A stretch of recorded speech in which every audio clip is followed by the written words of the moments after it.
temos a satisfação de passar a palavra a nossa irmã, Sueli Caldas Schubert.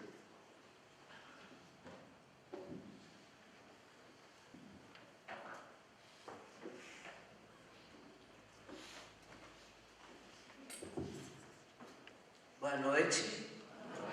Queridas irmãs, queridos irmãos, que as bênçãos de Jesus permaneçam conosco.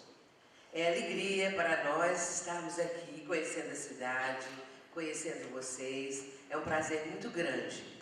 E sempre que eu venho ao Rio Grande do Sul, e isso tem acontecido nos últimos anos, eu sinto uma alegria muito grande, porque que nós encontramos no conjunto do movimento espírita dos gaúchos, nós vemos que realmente a doutrina está sendo estudada, estão sendo buscados os princípios norteadores da doutrina para que cada um possa vivenciá-la, e isso é algo auspicioso, e nós nos sentimos absolutamente integrados nesse movimento que vai sendo cada vez mais, está cada vez mais florescente no Rio Grande do Sul. O nosso tema, o tema que nos foi solicitado, Espiritismo, uma nova era para a humanidade. Porque nós estamos vivendo um momento de abertura, digamos assim, ou de uma forma mais propiciatória dessa nova era, para que as condições para que ela se instale realmente em definitivo, com todas aquelas circunstâncias e tudo aquilo que ela apresenta, que nós possamos fazer uma reflexão a respeito disso, porque cabe a cada um de nós participar da nova era. Cabe a cada um de nós entender que estamos sendo convidados ou convocados para essa participação. Eu gosto de fazer uma diferenciação entre aquele que é convidado e aquele que é convocado. O convidado é aquele espírito, aquela criatura que já tem um cabedal de conhecimentos, que já está numa posição espiritual mais condizente com o convite que está recebendo do mais alto, e pode até mesmo comentar, argumentar, que no momento tem outros afazeres e não poderia estar presente ou participar diretamente, porém aquele que é convocado é como se fosse um soldado, que teria que ir realmente, foi convocado. Agora, é uma honra ser convocado, porque aquele que recebe essa convocação denota que está em condições de integrar esse movimento novo, essa era nova. Então, nós vamos conversar nessa noite exatamente a respeito desse tema, que o Espiritismo é uma nova era para a humanidade. Vejamos, então, alguns aspectos que nos alertam, que nos chamam a atenção para essa situação que o nosso planeta está vivendo. Nós vamos lembrar, em primeiro lugar, em O Livro dos Espíritos, os prolegômenos, assim denominados, mas que significam realmente aquelas primeiras palavras, aquela introdução, a apresentação que Allan Kardec está fazendo de toda a obra. Ele diz assim: os Espíritos anunciam que chegaram os tempos marcados pela providência para uma manifestação universal, e que, sendo eles os ministros de Deus e os agentes de sua vontade, sua missão é instruir, esclarecer os homens, abrindo uma nova era para a regeneração da humanidade.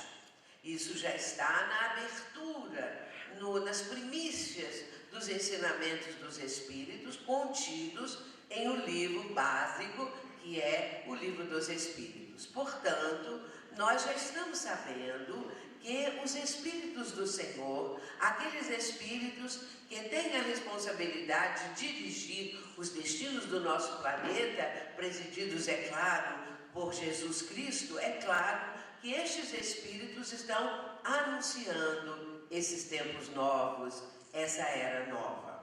Mas é bom lembrarmos e fazermos uma ligação, digamos, histórica com a promessa que Jesus faz acerca do Consolador. Jesus vai dizer, conforme está em João, no capítulo 14, versículos 16, 17 e 26. Jesus diz assim, aliás, é bom antes de lermos esse trecho aí, eu vou até voltar um pouquinho para trás, para lembrar o seguinte, que quando Jesus vai fazer a promessa do Consolador, é importante termos uma noção do que estava acontecendo, o que estava rodeando o mestre naquele momento, uma condição muito especial, porque é a despedida dele. Jesus está despedindo dos seus discípulos. Ali estavam os 11, porque Judas já havia saído da sala. Judas, após a cerimônia do lava-pés, sempre tão conhecida e comentada, Judas retira-se da sala. É aquele momento também da última ceia. E Judas vai realizar aquilo que ele havia programado, não propriamente a morte do mestre, porque Judas não desejava que isso acontecesse, mas sim que Jesus, ao ser cercado pelos soldados de César, demonstrasse ali a sua condição de ser superior, porque Jesus falava muitas vezes a respeito do reino, ensinava que o meu reino, o reino dos céus, o reino de Deus, ele falava muito a respeito disso e realizava milagres. Portanto, Judas considerava que Jesus iria também, no momento em que se visse cercado, no momento em que ele estivesse sendo constrangido e até mesmo ameaçado, ele realizaria esse momento diferente, esse milagre. Mas isso não aconteceu. Judas não sabia, é claro, o que aconteceria depois. E ficaram na sala 11. E estes 11 vão participar da despedida de Jesus. É o momento em que ele vai falar a respeito das suas últimas instruções e considerações para aqueles que ali estavam. É bom lembrar que quando Jesus fala para os 11 discípulos, 12, ou para um grupo de discípulos, ele está falando para a humanidade de todos os tempos. Ele está falando para nós, ele está falando para os tempos vindouros, porque a linguagem de Jesus é atemporal. Por isso, ela ecoa no ecrã, ela ecoa no espaço sideral. E aquele que estiver nos padrões do Cristo, na sintonia do Cristo, vai poder ouvir a voz de Jesus. Vai poder entender aquele momento sublime em que ele transmitia as suas instruções, as suas lições que ele próprio exemplificava. Portanto, ele está se despedindo. E vai até mesmo no final do capítulo 13 de João, versículos 32 e 33, Jesus vai dizer: filhinhos, por um pouco ainda estarei convosco, um novo mandamento vos dou, que vos ameis uns aos outros, como eu vos amei. Os meus discípulos serão conhecidos por muitos se amarem. Mas Jesus estava dando ali, transmitindo um novo mandamento. Que mandamento seria esse? Ele já havia ensinado a regra áurea, amar a Deus sobre todas as coisas e ao próximo como a si mesmo, mas naquele instante ele estava dizendo: um novo mandamento vos dou, que vos ameis uns aos outros, como eu vos amei. Ele se colocava como referencial de amor. Já estava demonstrando naquele instante final que o amor que ele dedicava aos discípulos, por extensão à humanidade toda, era realmente o amor do governador espiritual do planeta, aquele que estava recebendo toda a nossa humanidade tão atrasada. Sabemos, entre parênteses aqui, sabemos que o nosso planeta é bem atrasado. Sabemos que nós estamos na categoria dos mundos, no patamar de provas e expiações. E aí é importante nós termos essa noção, porque significa o quanto o mestre estava renunciando para chegar até nós, para viver aqui no plano terreno. Muito bem, portanto, Jesus estava mostrando que ele, naquele instante, era o referencial de amor, referencial com uma intensidade de amor que nós não temos sequer condições de imaginar o que seria o amor do Cristo em relação a nós. Mas em sequência ele vai dizer: os meus discípulos serão conhecidos por muitos se amarem. E isso é uma reflexão para nós, para meditarmos se nós estamos nos amando, como anda isso aí no nosso meio e em nós todos, na nossa vivência. Porém, é também nesse instante que Jesus faz a promessa do Consolador. Não antes. É um instante necessário, um instante preciso, porque ele sabia o que estava acontecendo lá fora. Ele sabia o programa, aquilo que Judas havia pensado. Ele sabia que depois iria se entregar e tudo estaria consumado em poucas horas. Portanto, ele precisa fazer naquele momento preciso a promessa do Consolador. E isso vai acontecer conforme está em João, no capítulo 14, versículos 16, 26, mas é 14, 16, 26. Mas é muito interessante, porque antes de fazer a promessa do Consolador, Jesus vai dizer assim: se me amais, guardai os meus mandamentos, e eu rogarei ao Pai. E aí sim, ele vai começar a falar sobre o Consolador. E eu rogarei ao Pai, e ele vos dará outro Consolador, para que fique convosco para sempre. O Espírito de verdade, que o mundo não pode receber, porque não o vê nem o conhece. Mas vós o conheceis, porque habita convosco e estará em vós. Portanto, Jesus ali estava se referindo a um tempo que viria, a um futuro que viria 2000 anos depois, em números redondos. Mas era preciso que ele fizesse a promessa, porque era aquela situação máxima que ele iria vivenciar.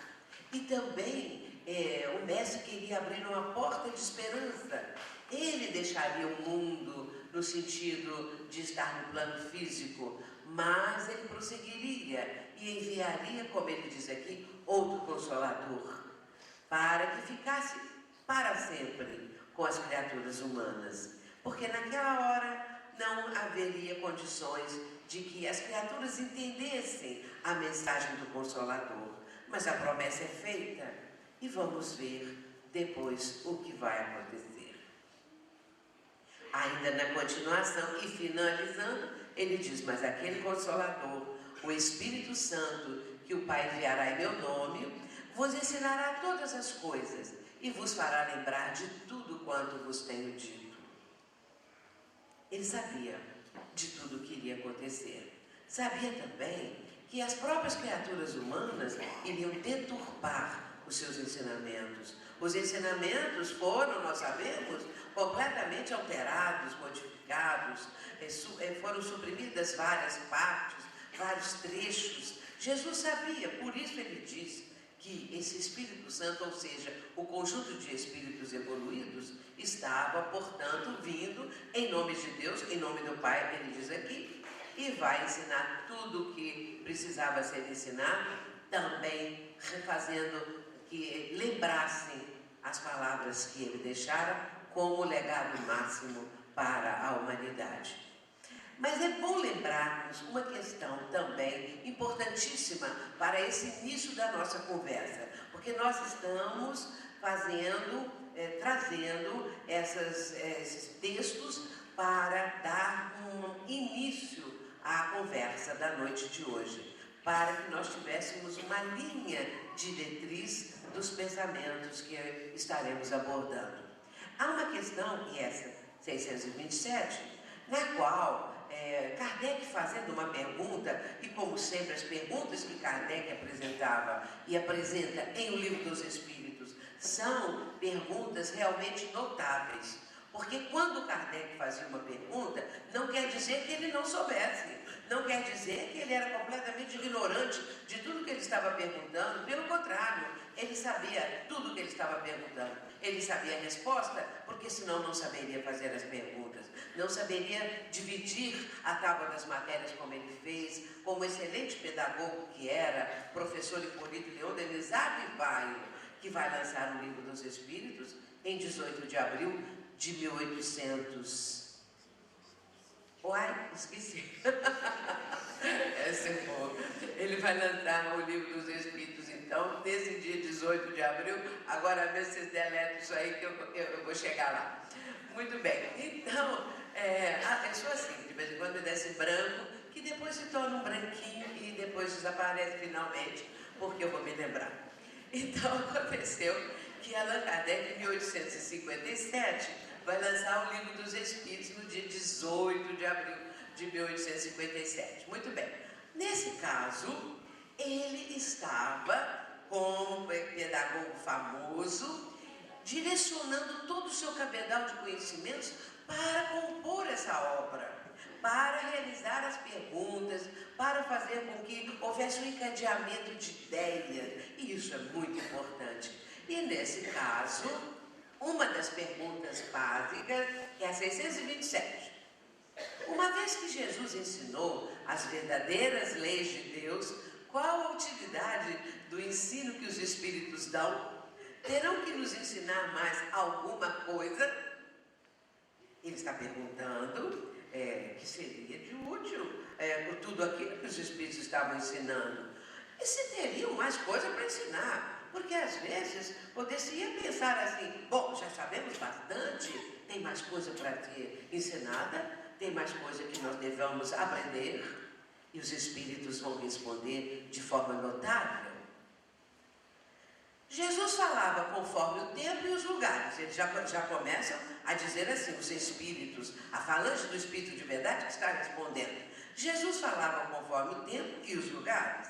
Necessário que as leis sejam explicadas e desenvolvidas, porque poucos as compreendem e menos são os que a praticam. Nossa missão é abrir os olhos e os ouvidos a todos, confundindo os orgulhosos e desmascarando os hipócritas, os que vestem a capa da virtude e da religião, a fim de ocultarem suas torpezas. A resposta é notável, ainda tem mais.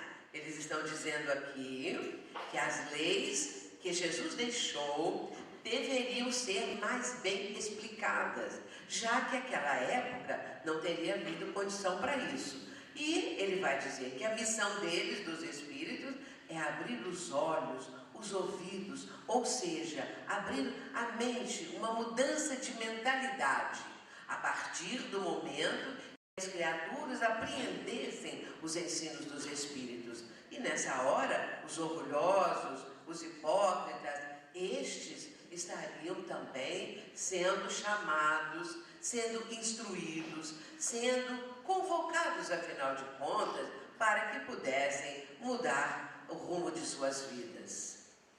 E, na parte final, o ensino dos Espíritos tem que ser claro e sem equívocos, para que ninguém possa alegar ignorância e para que todos possam julgar e apreciar com razão.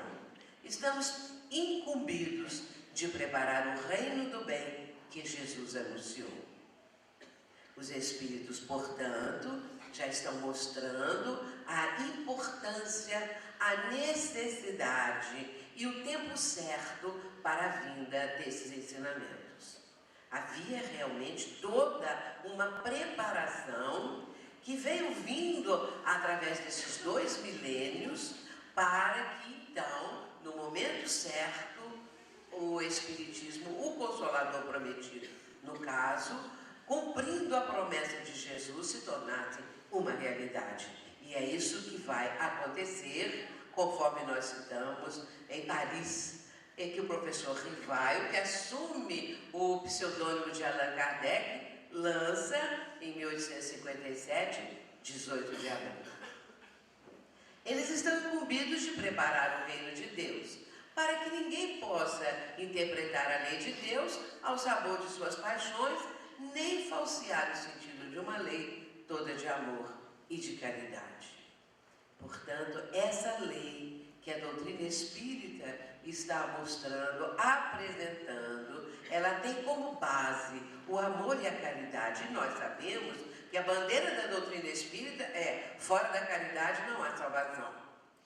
E essa bandeira que Allan Kardec vai trazer com esta frase tão importante e com uma profundidade notável, substituir aquela outra: fora da igreja não há salvação.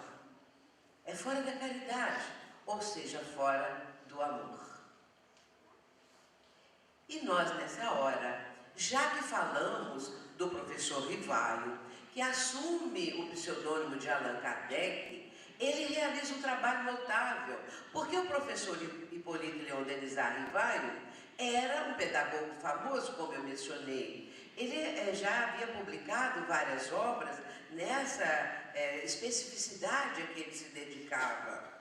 E o momento em que ele vai ser convidado, em 1855, para assistir o fenômeno das mesas girantes, é claro que o professor Rivaio descartou a ideia. Ele não aceitou, não levou aquilo em consideração, porque ele achou que era impossível ele, um homem tão sério e com tanto trabalho a realizar, para assistir um fenômeno desse, uma reunião dessa espécie, ele achou que não convinha. E assim ainda demorou um pouco mais, até que ele vai assistir às primeiras reuniões, sendo a primeira delas na casa da senhora Plena Maison, e depois ele vai na casa da família Boudin. E é ali que realmente ele se interessa por tudo aquilo que estava acontecendo, porque não apenas as mesas giravam, as mesas sem nenhum impulso de ninguém, sem que mão alguma as estivessem movimentando, as mesas giravam, mas também as mesas falavam, porque as mesas respondiam as perguntas, colocavam-se o abecedário no chão, em letras grandes, a pergunta era feita, a mesa levantava-se do solo e o pé da mesa ia bater em cima da letra, e depois mais outra, até formar uma palavra que pudesse ser a resposta à pergunta que estava sendo feita. Só que era tudo futilidade, e as criaturas se divertiam com esse tipo de brincadeira de salão. Porém, na casa da família Boudin era diferente. Ali havia seriedade. O espírito que dirigia era Zéfiro, que era aquele mais presente nas reuniões, vamos dizer, um mentor das reuniões, podemos dizer assim, numa linguagem atual. E as meninas psicografavam, mas já haviam também psicografia de outros locais, de outras cidades, de outros países, que o professor Rivaio foi recebendo e colecionando, depois vai formular perguntas e assim por diante, até compor o Livro dos Espíritos. Esse trabalho de Kardec foi notável realmente, porque foi feito em pouco tempo. Ele não teve muito tempo para ficar nas pesquisas mais profundas em outros locais. O tempo de Kardec foi um tempo curto. Então vamos ver aqui o que ele realizou. Allan Kardec, ou seja, o professor Rivaio, ainda vamos imaginá-lo pensando a doutrina. Ainda não havia lançado. Ele pensou as grandes questões do conhecimento humano e apresentou-as ao Espírito de verdade. O professor Rivaio vai no silêncio do seu escritório pensar quais seriam as grandes questões de maior necessidade para as criaturas. Quais seriam as questões a serem abordadas? Diante dele estava todo mundo ainda desconhecido, alguma coisa que ele necessitaria começar a compilar, a organizar, a codificar os ensinamentos. E ele vai apresentar aos poucos ao Espírito de Verdade, que responderia uma vez por mês, dedicando 15 minutos apenas para as respostas. Ele vai então, o Espírito de Verdade e esse conjunto de espíritos, trazer as respostas. Ele inicia Allan Kardec, professor Rivaio, com o tema Deus. é o primeiro tema, a primeira questão, o primeiro capítulo. Ele focaliza essa questão magna da humanidade, Deus. E o professor Rivai, ele faz uma pergunta realmente excepcional na inteligência, na forma da abordagem, porque quando ele coloca que é Deus, ele já tirou toda a possibilidade de que Deus fosse alguém, senão ele colocaria quem? Quem é Deus? Mas ele vai começar com que é Deus. Portanto, Deus não é um espírito, Deus não é alguém, Deus não é um ser, Deus, afinal de contas, que é Deus? E os espíritos respondem de uma maneira também admirável: Deus, inteligência suprema, causa primária de todas as coisas. E assim vai, aos poucos, no crescendo, toda a obra, todas as perguntas, até chegarmos à última questão. Havendo, portanto, 1019 questões que o professor Rivai apresenta. Ele levantou, no caso, as dúvidas do homem moderno e esclareceu pontos controvertidos. Um dos pontos controvertidos é a questão do inferno. Afinal, tem inferno ou não tem? Como que é isso de inferno? Como entendermos essa questão? Será que Deus, soberanamente justo e bom, Pai de todas as criaturas, Criador do universo, condenaria os filhos que Ele próprio criou para o fogo do inferno, após terem cometido faltas, pecados, como se dizia outrora, pecados, e esses pecadores sendo então condenados ao fogo do inferno eterno? Será que isso realmente acontece? Será que assim funciona a justiça divina? Ora, então Deus é um Deus vingativo, Deus é um Deus inclemente, Deus é alguém, afinal de contas, é um Deus antropomórfico, o Deus no qual o próprio ser humano projetou todas as suas paixões, todos os seus defeitos, todas as suas pusilanimidades, tudo, o ser humano projeta em Deus. Ele tem uma noção acerca do Criador que faz com que Deus seja muito materializado. E o Espiritismo desmaterializou Deus, mostrando o Pai do céu em toda a sua magnanimidade. Por isso, o livro vai apresentar elucidações, explicações para esses pontos controvertidos. Nós não temos tempo aqui para mencionar outros mais, porém achamos que esse do inferno já dá bem a ideia da coisa impossível de ser acreditada, não é? De impossível de acharmos que Deus seria capaz de condenar seus filhos ao inferno eterno. E aí nós vamos encontrar na questão 1009 de O Livro dos Espíritos, Paulo, o apóstolo, respondendo essa questão acerca do inferno. E ele faz ele apresenta uma argumentação muito interessante, porque ele diz assim: como é possível que uma pessoa, um ser humano, cometa uma falta passageira, digamos, por mais terrível seja essa falta, uma falta não eterna, que vai receber um castigo eterno? Só aí nós já estamos vendo um paradoxo. E isso tudo é esclarecido por essa obra. Buscou também detalhes ignorados das grandes questões. Como funciona a reencarnação? Como ocorre em relação à morte? Depois da morte existe vida? O que acontece ao espírito? O que acontece ao espírito criminoso que cometeu muitos crimes, ao suicida e assim por diante? Bom, a codificação como um todo apresenta respostas minuciosas, mas no Livro dos Espíritos, ali estão em germe todas essas questões. E um ponto importantíssimo: resgatou o Evangelho do Cristo das brumas da Idade Média, para que resplandecesse como verdadeiro caminho para a regeneração da humanidade.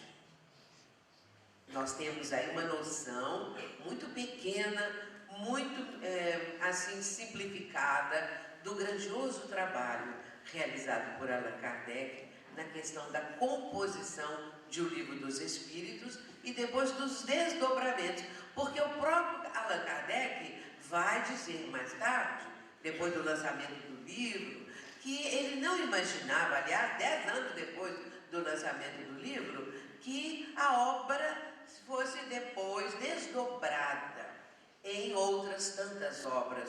E aí nós vamos encontrar logo em sequência o Livro dos Médiuns, o Evangelho segundo o Espiritismo, o Céu e o Inferno, a Gênese. 5 livros básicos compondo a codificação kardeciana. E outra situação imprescindível de destacarmos pela sua importância. A doutrina espírita, ela revolucionou velhos postulados, coisas antigas, cetiças, ultrapassadas. A doutrina espírita vai pegar esses pontos e vai mostrar a nova realidade, vai abrir uma perspectiva, um horizonte muito maior, porque se nós olharmos antes da doutrina espírita, a limitação em que a mentalidade humana como um todo vivia, era algo assim inacreditável nos dias de hoje. Até a doutrina apresentar essa perspectiva nova, esses ensinamentos enriquecedores, até então a maioria das pessoas tinha noção de uma única vida, especialmente no Ocidente, uma noção de uma única vida. A vida começava no berço e terminava no túmulo. E aí, se nós tirarmos a certeza da reencarnação, por exemplo, nós aqui presentes, se todos adotamos, aceitamos a reencarnação, vamos por momentos retirá-las da nossa possibilidade, da nossa hipótese, da nossa mente. O que resta? Uma vida pequena, de criaturas que às vezes vivem alguns minutos, segundos, e outras que vivem 100 anos. Mas o que representa 100 anos? E a felicidade? Alcançaram. As criaturas humanas que nascem e morrem alcançaram a felicidade. E seus familiares? E as pessoas que se amam? Como estão? Como ficarão? O que acontece depois da morte? Para onde vão as almas? E assim por diante. Tudo isso fica muito pequeno se nós tirarmos a reencarnação e se tirarmos outros pontos que são pontos chaves da doutrina dos Espíritos. Vejamos, portanto, não mais as penas eternas com o castigo, que acabamos de mencionar. E esse aspecto extremamente importante e notável. A justiça divina é perfeita e equânime, igual para todos. Porque o que nós vemos aí fora, meus irmãos, é a ideia que Deus é injusto, que só uma parte das criaturas recebe a plena justiça divina. A justiça divina se faz para certas criaturas. Estas são privilegiadas, porque seguem esta ou aquela religião, este ou aquele ramo do cristianismo. Os demais, fogo eterno para eles.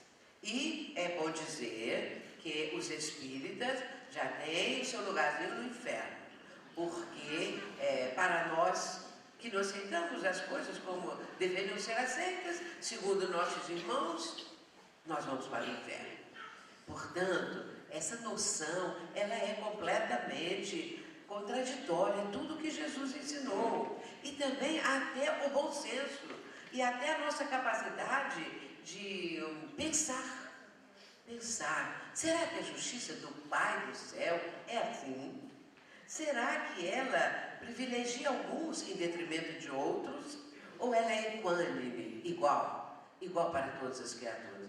Claro que ela é igual para todas as criaturas, porém, se nós olharmos apenas pela perspectiva de uma única existência, Deus é injusto, sim. Deus é injusto com uma única existência, porque pessoas que nascem na abastança, pessoas que são famosas, que são belas, que são aparentemente felizes, porque às vezes, de longe, nós pensamos que elas são totalmente felizes, mas nem sempre. Porém, vamos olhar dessa forma. Essas pessoas têm o privilégio de nascerem assim, de viverem numa vida faustosa, de estar sempre em dia com tudo o que o mundo pode oferecer. e outras passando as maiores necessidades, os maiores sofrimentos, regiões do planeta em que as pessoas morrem aos milhares de fome, de pestes, de tudo o que nega essa bondade divina. Bom, isso é uma única existência. Mas se nós acrescentarmos aí a ideia e a certeza da reencarnação, aí sim, aqueles que estão hoje passando as necessidades mais extremas, aqueles que estão nos processos expiatórios, terão uma oportunidade diferente, terão uma perspectiva nova. São aqueles que receberão a possibilidade de uma outra experiência. É bom lembrarmos também, e hoje nós estamos citando todos esses aspectos que devemos ter em mente, que nós todos já passamos por tudo que é possível passar nesse planeta através das sucessivas reencarnações que já tivemos. Nós somos espíritos imortais, nós somos espíritos multimilenares, nascemos e morremos centenas de vezes, ou milhares de vezes. Nós já estivemos nos salões da nobreza, nós já vivemos a mais extrema miséria, nós já tivemos cultura, fomos muito cultos, mas também já tivemos existências em que mal sabíamos ler ou escrever ou eram totalmente analfabetos. Nós já tivemos as moléstias mais diferentes, nós já estivemos em regiões as mais inóspitas, nós já estivemos nos salões de maravilhosas belezas. E hoje nós estamos aqui com este conhecimento. O que isso é notável para cada um de nós é que nos impulsiona para alcançar algo maior, para entrarmos nessa nova era. E aí a justiça divina fica para nós, no nosso entendimento, realmente perfeita. A certeza disso nos alavanca para, enquanto humanidade, para uma situação melhor. E lembrando que a evolução é um determinismo da lei divina. A reencarnação, instrumento de progresso. Outro ponto fundamental, livre-arbítrio.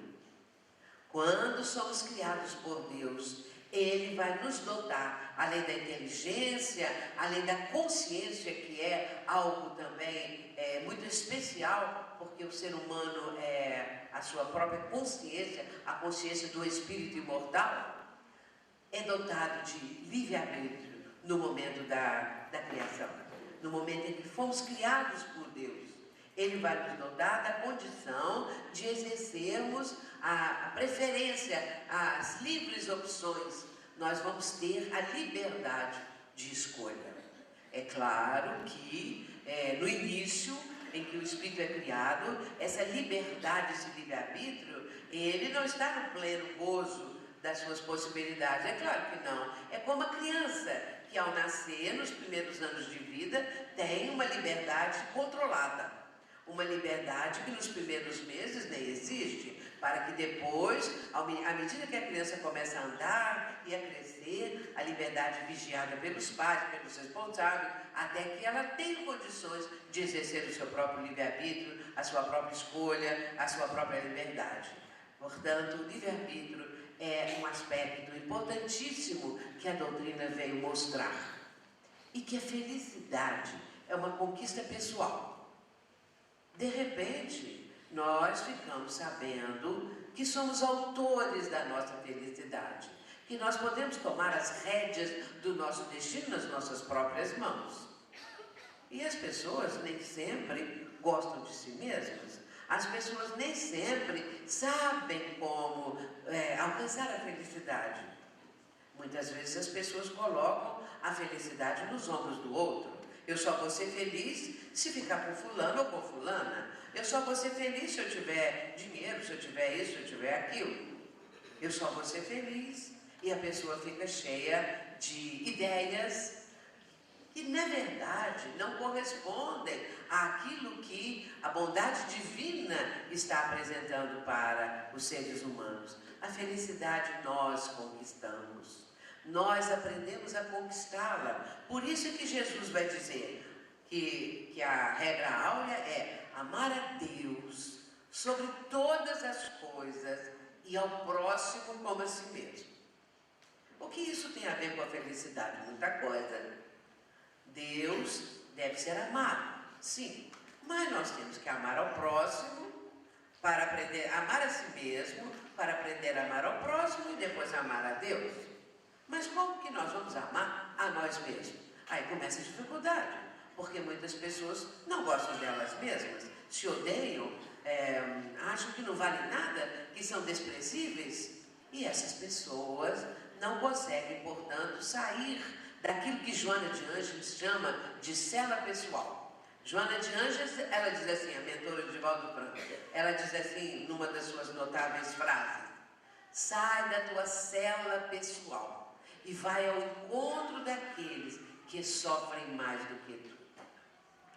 Então, nós às vezes ficamos tão fechados dentro da nossa concha, da nossa vivência, que não enxergamos mais nada e não gostamos de nós mesmos e achamos que ninguém me ama, ninguém me quer. Tinha até uma música antiga assim: ninguém me ama, ninguém me quer, ninguém me chama de meu amor. Esse é o máximo da pessoa que não gosta de si mesma, acha que não vale nada, que ninguém a ama, e assim cai dentro dessa ideia e cai também no processo depressivo, achando que é a pessoa mais ínfima da humanidade. Mas também tem o outro lado, tem aquela pessoa que se ama desmesuradamente, e aí já entra num processo egóico, já entra num processo de vaidade extrema. Portanto, nós podemos ter tanto de um lado quanto de outro. Quando a criatura coloca nos ombros de alguém a sua felicidade, vai ser infeliz, porque esse alguém nem sempre vai corresponder. Nós sabemos como isso funciona e nós vemos muito isso na vida atual, na vida prática. Quantas e quantas pessoas pensam que encontraram a mulher da sua vida, o homem da sua vida, e vão se relacionar com essa pessoa e não dura quase nada. E a mídia divulga muito isso, não é? Aqueles que dizem, especialmente artistas famosos, vão casar. O casamento é lá no Castelo de Caras. E aí aquela coisa maravilhosa, igual um conto de fadas, e a pessoa diz assim: é o homem da minha vida, quero ficar com ele até a morte. O outro fala a mesma coisa: é a mulher da minha vida. Só que dura às vezes 6 meses, 1 ano, 3 anos, e acabou o homem da vida, acabou a mulher da vida, da minha vida, e tudo mais, separam. E em pouco tempo já estão com outro homem da vida, com a mulher da minha vida, e essa coisa toda. Porque, como se diz aí vulgarmente, a fila anda. Então a pessoa vai mudar porque não encontrou a felicidade. Mas existem casos extremos.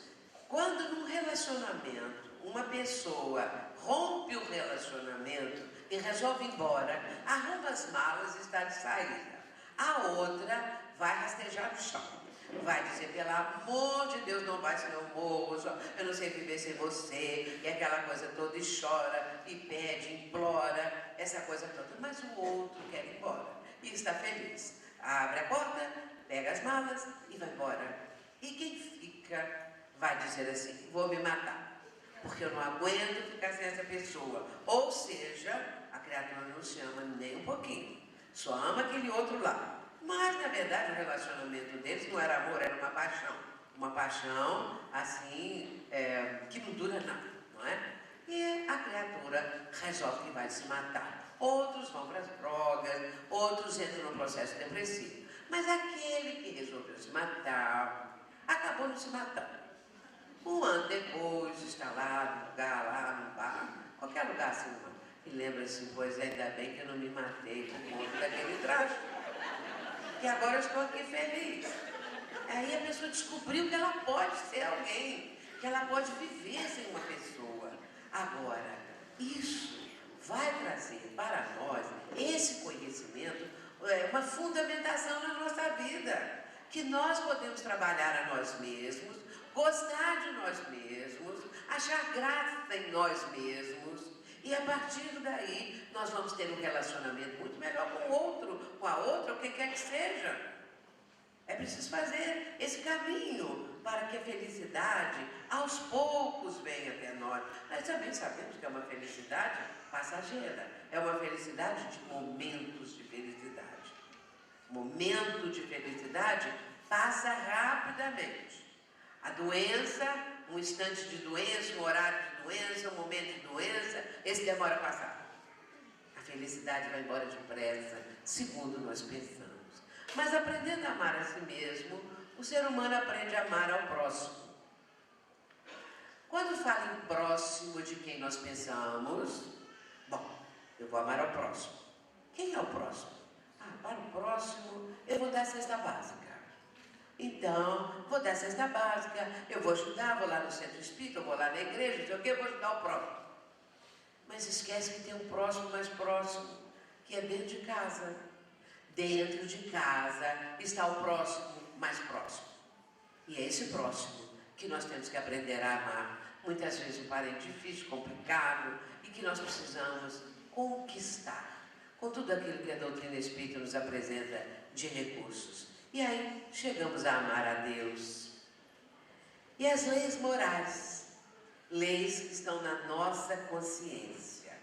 E essas leis, elas trazem a ideia da justiça, amor e caridade, que é a 10ª lei divina, conforme está no capítulo do Livro dos Espíritos, na 3ª parte, a questão última, quando Allan Kardec vai apresentar essa 10ª lei, a lei de justiça, de amor e de caridade. E os Espíritos vão dizer que essa é a lei mais importante de todas as outras 9 que Kardec apresentou na questão 648 de O Livro dos Espíritos. Vejamos então que o Espiritismo, com tudo isso que ele nos está apresentando, inaugura uma nova era para a humanidade. E de repente nós começamos a pensar na vivência da doutrina espírita, o que poderia essa vivência trazer de benéfico para o ser humano, para todas as criaturas. E nós vamos abordar a questão 793 de O Livro dos Espíritos, que uma civilização completa, segundo nos ensina o Livro dos Espíritos, ela vai nos apresentar as seguintes condições. É pelo desenvolvimento moral que nós vamos conhecer essa civilização completa. É a civilização da qual já foi banido todos os vícios que a desonram. É a civilização em que as pessoas estão vivendo como irmãos, praticando a caridade.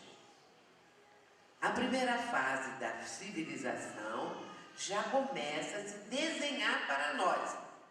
Nós que já estamos nessa vanguarda do conhecimento que a doutrina espírita nos proporciona. Nós começamos a ter um panorama dessa civilização melhor. O primeiro estágio, o primeiro momento, a caminhada, e isso tudo vai acontecendo para nesse grandioso projeto da transição planetária. Allan Kardec diz assim, que a civilização apresenta gradações diversas e que a civilização incompleta, que é a nossa ainda, é um estado transitório que gera males especiais. É o panorama dos dias de hoje. É tudo isso que nós estamos vendo. Não estamos falando algo diferente. É a própria condição da humanidade atual. Porém, existem aquelas nações que já estão num progresso, ou aquela outra que está caminhando para esse progresso. Essa civilização vai ser a que exista menos egoísmo, menos cobiça, menos orgulho, e que os hábitos mais intelectuais e morais estejam imperando. Aonde haja mais bondade, boa fé, benevolência e generosidade recíprocas. Menos preconceitos de casta e de nascimento incompatíveis com amor ao próximo. Aqui, meus irmãos, só aqui nesse texto, nós já estamos vendo o quanto estamos longe dessa civilização mais completa, o quanto estamos longe, o quanto temos que aprender, o quanto temos que caminhar, mas não é para desanimar, porque também o movimento de regeneração já está acontecendo. A mudança vibratória do planeta. Isso tudo é a transição planetária que está sendo abordada nos 2 livros de Divaldo Franco. Transição Planetária, de Manuel Filomeno de Miranda, Psicografia de Divaldo Franco, que ele lançou em 2010, e Amanhecer de uma Nova Era, que ele lançou em 2012. São essas 2 obras que eu estou comentando no meu novo livro, que hoje nós estamos lançando. Por que eu vou comentar, que eu resolvi comentar 2 obras? Porque elas são tão importantes e porque elas trazem esses aspectos todos que nós precisamos conhecer, a fim de que, no desdobramento que elas poderiam apresentar, não é, no caso que eu estou fazendo, a fim de dar uma noção melhor do que objetiva, do que a transição, do que essa nova era que está amanhecendo. Isso mostra para nós, esse texto aqui, que essa nova era está em curso. A transição está ocorrendo, mas depende de nós. Vejamos ainda a parte dessa civilização completa, seria aquela em que as leis sejam iguais para todos. Difícil, né? Difícil. Difícil para o nosso país. Difícil para o ser humano ainda atrasado. Porque existem essas preferências, esses privilégios, essas perseguições, esses preconceitos que estão muitas vezes imperando. Preconceito. Terrível. Terrível mesmo quando a pessoa tem um preconceito que domina a sua existência. Um preconceito que está presente nas questões da vida. Nós temos que mudar isso, não é? Mudar a nossa visão de mundo, pensar o mundo de uma forma diferente, pensar a doutrina, pensar na nossa vivência da doutrina, para que assim vençamos esses obstáculos que existem em nós mesmos, e um deles é o preconceito. Cada um de nós pode pensar, pode lembrar de preconceitos que muitas vezes estão aí como paradigmas, né? Que ainda permanecem no meio das criaturas. E será também aquela justiça equânime que nós já mencionamos, onde o fraco encontra amparo do forte. Mas isso nós achamos assim, de repente, está difícil. Isso está longe aí, não é? Onde a vida do homem, suas crenças e opiniões sejam respeitadas. Por isso, esse movimento que a doutrina espírita apresenta, o movimento espírita como um todo, precisa se unir, precisa ter seus parâmetros, não é? De amor, de solidariedade, compreendendo que cada um de nós pode contribuir para a era nova, compreendendo que nós fomos convocados, e não podemos cruzar os braços, por prejuízo de nós mesmos, para que assim nós estejamos unidos para a era nova. Jesus falou do banquete nupcial, aquele banquete onde foram convidados todos os que estavam nas estradas, menos um. Quando chega o Senhor, vai encontrar no banquete menos um que não estava com a túnica nupcial. Que túnica é essa? Vibratória. Tudo é vibração.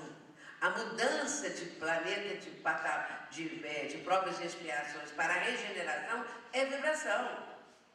Quando nós mudamos o foco de vida da nossa vida, quando nós subimos o nível mental e quando começamos a agir no campo do bem, fora da caridade, na salvação, nós mudamos o padrão vibratório. Elevamos o nosso padrão vibratório.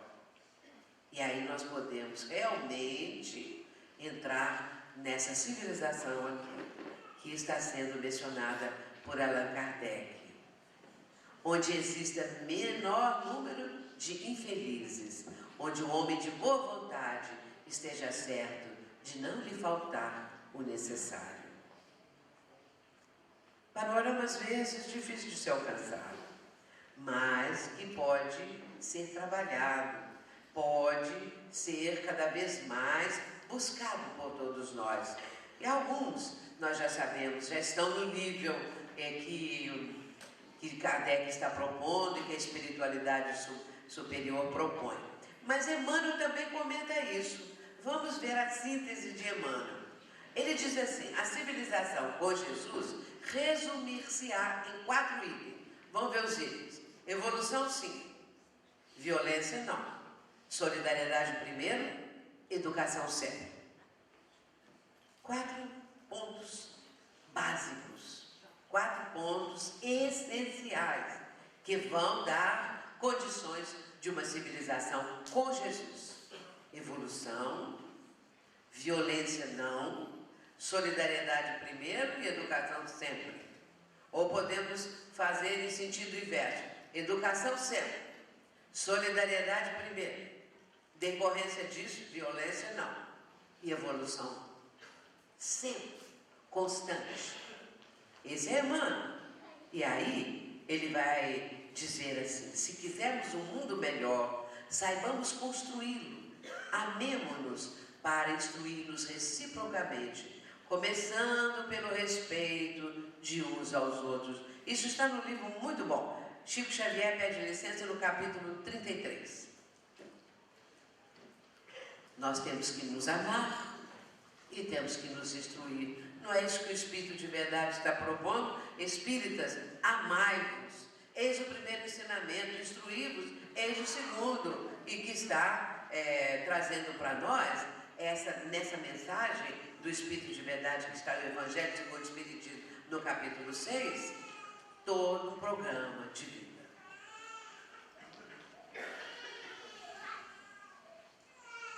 Mas ele também vai falar, nós já estamos caminhando para o nosso final, ele também vai falar dos padrões de Jesus, padrões vibratórios, porque o dia que eu descobri essa mensagem de Emmanuel, eu fiquei encantada, porque no meu livro Semeador de Estrelas, Divaldo Franco vai narrar o momento em que Joana de Ângeles, eu vou voltar para o texto anterior, o momento em que Joana de Ângeles vai adaptar o seu padrão vibratório para que ela, vivendo muitas reencarnações na Igreja Católica, para que ela pudesse, então, colaborar, ser um dos espíritos da codificação, ela teria que mudar o seu padrão enfocado na Igreja Católica para o padrão universal, que é o padrão que vige em todo o universo.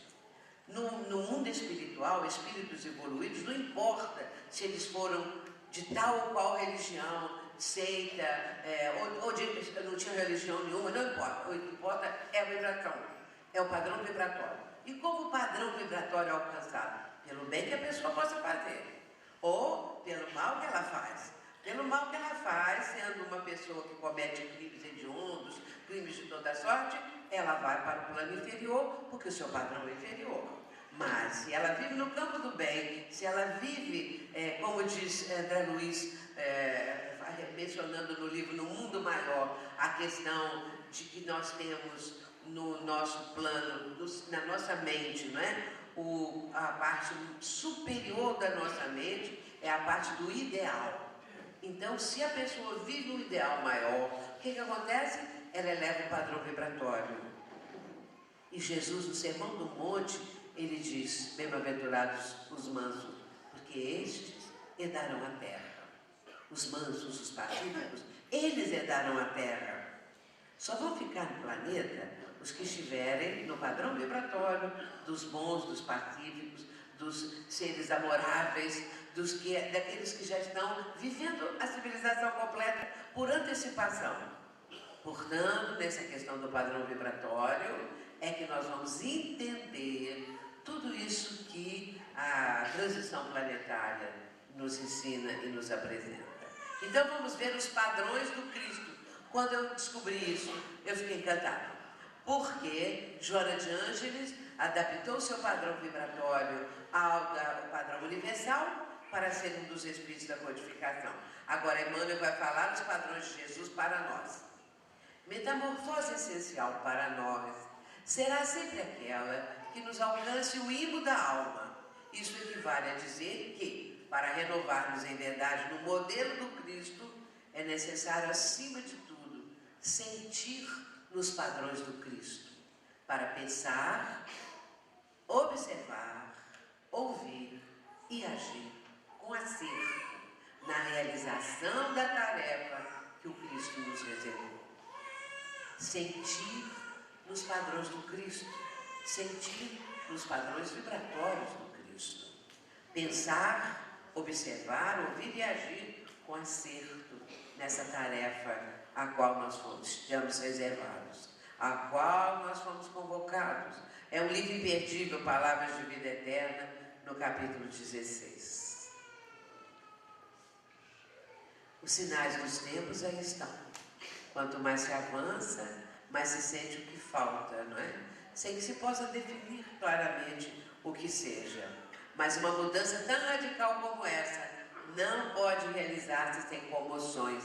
Há inevitavelmente luta de ideias. E Allan Kardec vai escrever num dia de inspiração superior, conforme ele coloca em A Gênese, capítulo 18, item 7. Eu gosto muito de citar essa frase, porque Kardec escreveu isso hoje de manhã? Ou ele escreveu isso quando estava no último ano da sua vida, 1868, ele vai lançar o livro A Gênese. Então ele estava escrevendo ali, naquela fase final da vida. Hoje não são mais as entranhas do planeta que se agitam, são as da humanidade. Ora, ele estava dizendo isso no século XIX, meados do século XIX. Se ele já achava que as entranhas que estavam sendo agitadas eram da humanidade, imaginemos hoje. É toda uma revolução interna que está acontecendo com a humanidade, porque nossos valores estão sendo postos à prova, a xeque-mate para todos nós, para nossas vidas. E Joana de Ângeles vai dizer que mede-se a grandeza de um cidadão pelos esforços que empreende para melhorar, trabalhando em favor de uma futura sociedade mais justa e feliz. Então ela vai dizer que o ato de servir é a manifestação do amor, que se alonga do emocional para a realidade da ação edificante. Nós estamos fechando agora o nosso tema com Joana de Ângeles e alguns aspectos ainda importantes. Por mais singelo seja o serviço, que tem como meta auxiliar o próximo, transforma-se em contribuição valiosa para o desenvolvimento moral da humanidade. Quando se serve em qualquer forma de solidariedade, há um suave e doce encantamento que internece o indivíduo, dando-lhe sentido existencial e dignidade humana. Isso está no livro Entrega-te a Deus, no capítulo 25. Quando se serve em qualquer forma de solidariedade, a pessoa sente um bem-estar, assim, incomum. Cada um aqui deve ter passado por isso. Quando nós atendemos alguém que está num momento de desespero e nós conseguimos levar um alento, uma palavra solidária para com a pessoa, conseguir estimulá-la a prosseguir na vida, a trazer uma esperança nova. Não é só entregar uma cesta básica, que isso também é importante para alguém que está com fome, para alguém que está com necessidade, mas sobretudo a fome de amor, a fome de atenção, de aconchego, a fome de paz que as criaturas sentem, de um abraço de solidariedade.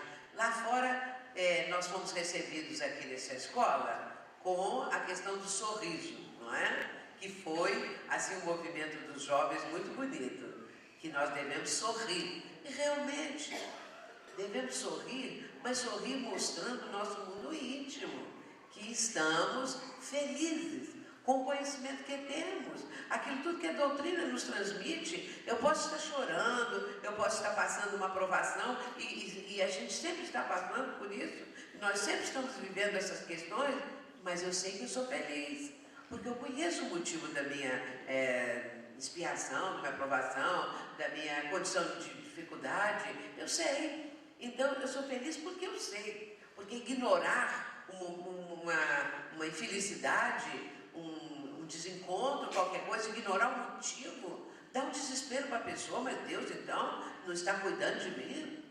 Cuida lá do fulano, das outras criaturas, de mim nada. A pessoa pode pensar assim, não é? Uma pessoa, presidente de centro espírita lá na nossa cidade, há alguns anos atrás, a esposa dele faleceu repentinamente. Ele falava assim: porque Deus fez isso comigo? Ora, ele, presidente de centro, vai fazer essa pergunta para Deus? Ou para as pessoas? Como que vai fazer uma pergunta dela? Porque Deus fez isso comigo? Uai, bom, nós sabemos, né, o que expressa a morte. O que é a morte, né? Nós sabemos essa separação momentânea, que todos nós vamos nos encontrar, que a vida é passageira, a vida é um breve momento.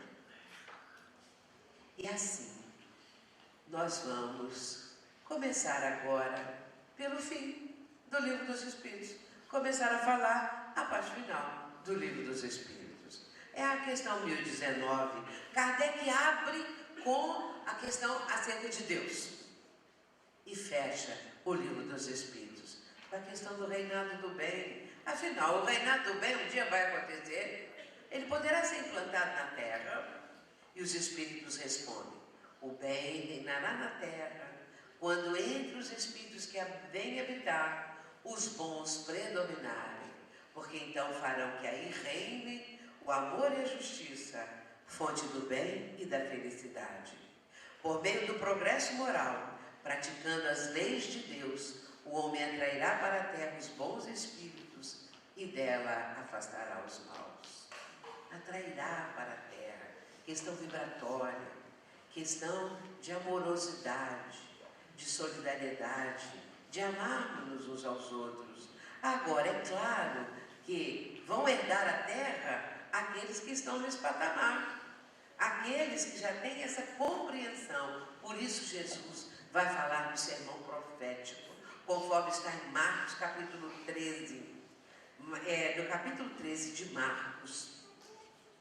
Jesus vai dizer o seguinte, segundo o evangelista Marcos, anota. Jesus diz assim: aquele que estiver na Judéia, suba para os montes. Aquele que estiver sobre os telhados, não desça. E aquele que estiver no campo, não volte atrás. O que Jesus está querendo dizer com isso? E aí vem Emmanuel que explica também. E nossa Joana de Ângeles, tão querida, também explica. Aquele que estiver na Judéia. Judéia é considerada condição espiritual. Aquele que já estiver numa certa condição espiritual, suba para os montes. Ou seja, eleve mais o seu padrão vibratório. Quem estiver sobre os telhados, ou seja, num ponto vibratório mais elevado, não desça. Fique na sua vibração mais elevada, superior. E quem estiver no campo, nem volte atrás. Vá para diante.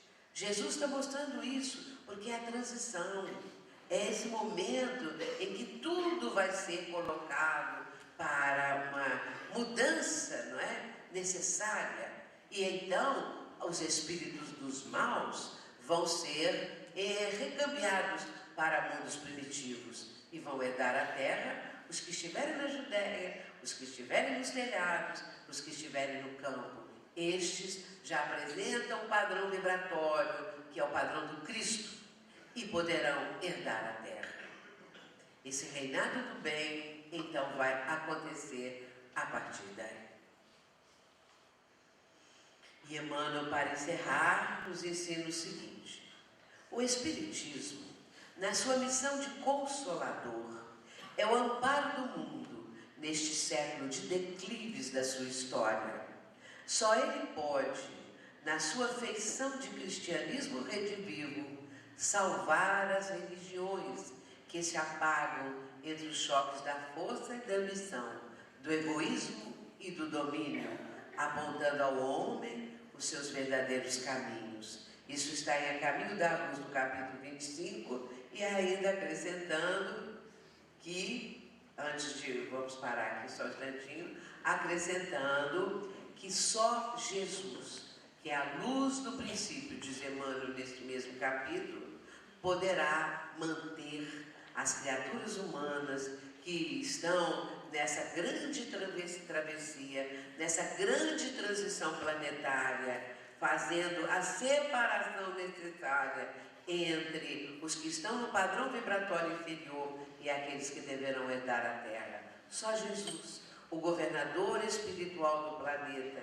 que nos está amparando para que possamos permanecer, desde que tenhamos mérito para isso.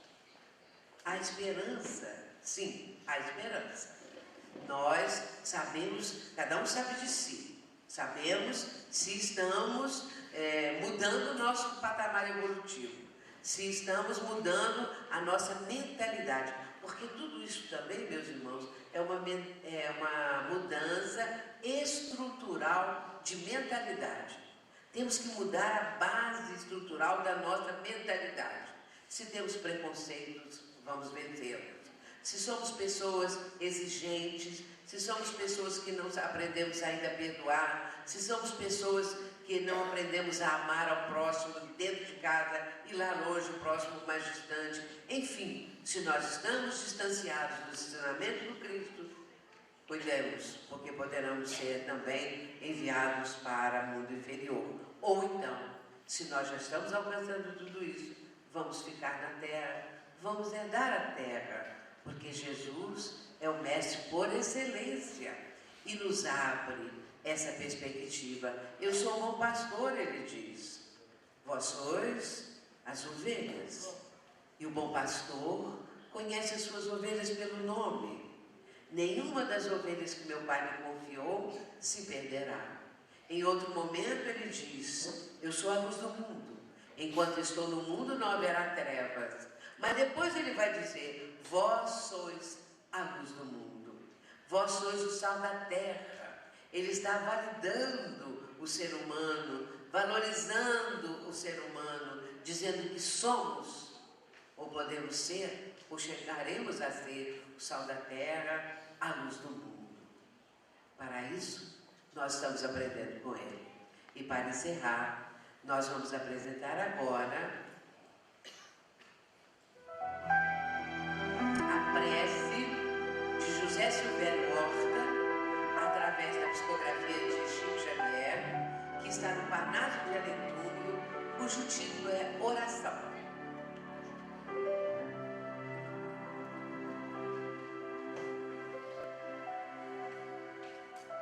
Pai nosso, que estás nos céus, na luz dos sóis infinitos, Pai de todos os aflitos deste mundo de escarcéus, santificado, Senhor, seja o teu nome sublime, que em todo o universo exprime concórdia, ternura e amor. Venha ao nosso coração o teu reino de bondade, de paz e de claridade na estrada da redenção.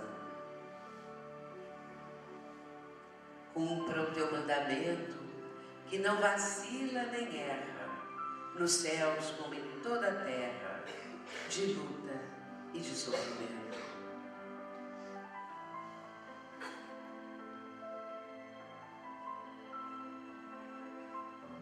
Evita-nos todo mal, dá-nos o pão no caminho, feito na luz do carinho do pão espiritual.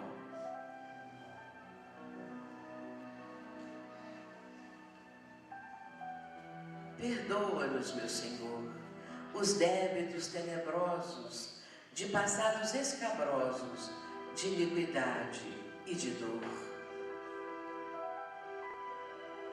Auxilia-nos também, nos sentimentos cristãos, a amar nossos irmãos que vivem longe do bem. Com a proteção de Jesus, livra a nossa alma do erro, sobre um mundo de desterro, distante da tua luz. Que a nossa ideal igreja seja o altar da caridade, onde se faça a vontade do teu amor, assim seja.